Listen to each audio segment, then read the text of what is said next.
Dakika ya 75, si Strikers wala si Young Africans. Uchizi Funga ameweka pasi ndani huko ya kupenyeza, nafasi kwa Strikers.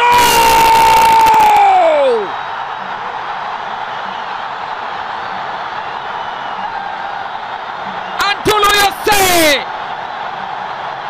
ananyanyua umati uliokusanyika kwenye uwanja wa taifa wa Bingu,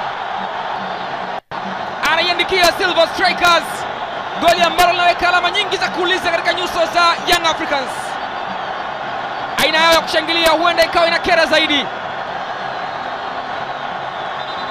Ni mpira ambao ulianza kwa mlinda mlango Chikoka George, wakidhani anapiga pasi kwa kifupi, ikapigwa pasi kwa Uchizi Funga aliyepenyeza pasi katikati ya walinzi na ikafika ile pasi ilipotakiwa kufika.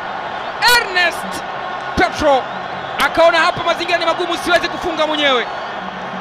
Alichokifanya ni kuitenga kwa Jose ambaye mguu wake wa kulia ulimwadhibu Djigui Diarra na kuiadhibu Young Africans, na Silver Strikers wakaweka mguu mmoja mbele katika hatua ya makundi ya ligi ya mabingwa Afrika.